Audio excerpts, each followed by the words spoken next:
YouTuber MMA Guru receives some criticism for taking some shots at the looks of MMA journalist Amy Kaplan. Honestly, so disrespectful of the UFC cameraman at the 307 press conference to be like, nah, you guys gotta see this in the middle of their question. Honestly, pathetic behavior and not funny.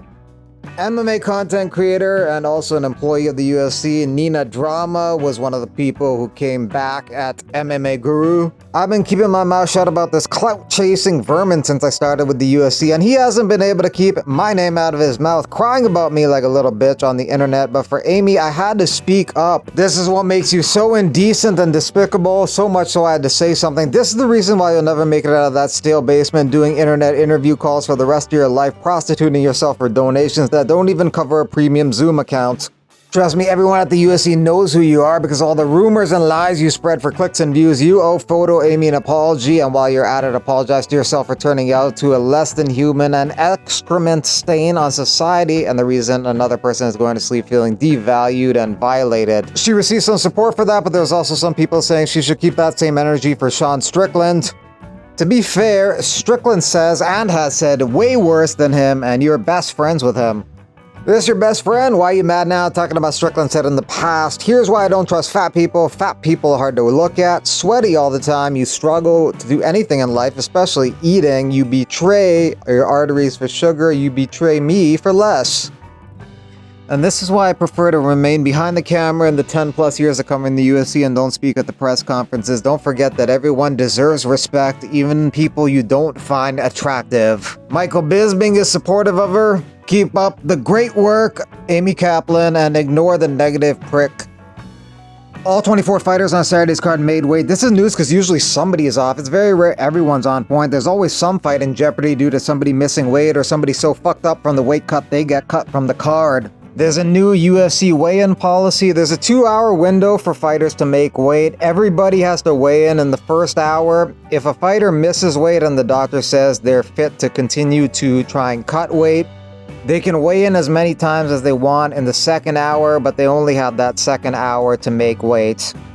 Kayla Harrison making weight is also impressive at 135. She's fought at 145 and 55. Thought she was going to have a lot of trouble making weight in the UFC in her first fight and second fight, and thought she'd probably miss weight at some point, but she has not. She's shown that she is a true professional. Cage Side Fighting says that Dariush and Fiziev are fighting next. Dariush is coming off a loss to Arman Tsarukyan, and Fiziev is coming off a loss to Gamrot, who's right in the middle between those two. Number 1 ranked Tsarukyan will take on Makhachev probably in January. Number 2 ranked Oliveira will take on Michael Chandler in November. Number 3 ranked Justin Gaethje could take on Poirier again in a trilogy, or maybe take on Dan Hooker, a fight we have not seen yet. And number 13 ranked RDA will be taking on Jeff Neal later this month on the 26th. That's going to be at welterweight. RDA has the most fight time in UFC history, over 8 hours and 41 minutes of fight time in the UFC octagon. Only guy who may catch up is Max Holloway. Frankie Edgar's gone. Miller, Guida, and Magny aren't going to fight that much longer. Arlovsky's gone. Maya's gone. Sanchez is gone, and Jeremy Stevens is gone.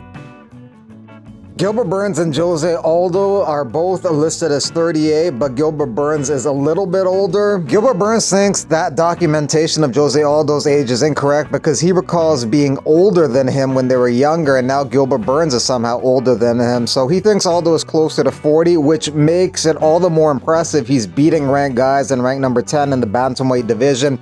We'll see if this trend continues when he takes on Mario Batista Saturday night. We're gonna go with Aldo as an underdog pick in that fight. His striking is still really solid, showed tremendous boxing in his last fight against Jonathan Martinez. Batista's striking also looked really good in his last fight, but he was fighting Ricky Simón. Huge difference in striking level between Simón and Aldo. Also, all the aggression that Batista showed in that fight may end up allowing him to be countered a lot in the fight with Aldo. Batista also is not going to be able to take down Jose Aldo. His takedown defense is too good. But for Aldo to win, he has to make sure he doesn't coast to victory. Sometimes he feels he has the fight in the bag and he just cruises to victory, but you don't have anything in the bag when it goes to decision. He can't take the foot off the gas despite being at elevation. He has to have the desperation to get the finish, even though this one goes the distance. McGregor's going to be competing in Power Slap. Dakota McGregor, October 24th in Abu Dhabi. Also on the card, Paige Van Zandt versus John Dodson's wife. Laura Sanko not beating the allegations that she's in love with Shavkat Rakhmonov. Shavkat Rakhmonov. That man gives me chills. Her top 5 most intimidating UFC fighters: number 1, Shavkat Rakhmonov; number 2, Alex Pereira; number 3, Khamzat Chimaev; number 4, Valentina Shevchenko; and number 5, Roman Dolidze. 2 of these 5 fighters are fighting Saturday night. Alex Pereira in the main event against Khalil Rountree, and Roman Dolidze kicking off the main card against Kevin Holland in a middleweight contest.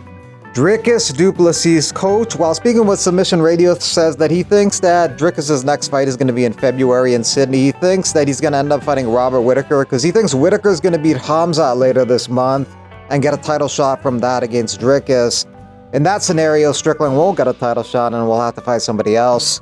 Or the UFC may be planning to have Sean Strickland fight again for the belt outside of America because he says, UFC event planning, I have a great idea. Let's send Sean to go fight for a championship in a foreign country where the government absolutely hates him. UFC, are you fucking with me, or are you trying to tell me you want to spread freedom? I wonder at times. Sean thinks he lost his last fight because he was fighting in Canada and the Canadian government hates him, but it was American judges who scored that fight, the regulars who score fights in America. Bad judging happens every weekend at the UFC Apex, so any complaint about judging is just more of a general complaint about scoring in MMA. So whether Sean's next fight is in Australia, Asia, or the Middle East, he'll probably go the distance, and the scorecards won't be based on the nation they're being tallied in, just reflective of the general scoring in MMA.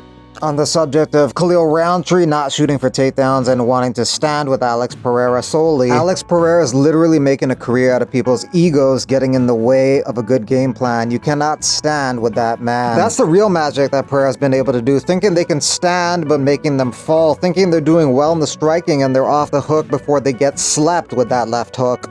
On that subject of Pereira and magic, Israel Adesanya says Prochazko's telling the truth when he said Alex Pereira uses magic and spirits to help him win fights. He said that on JRE.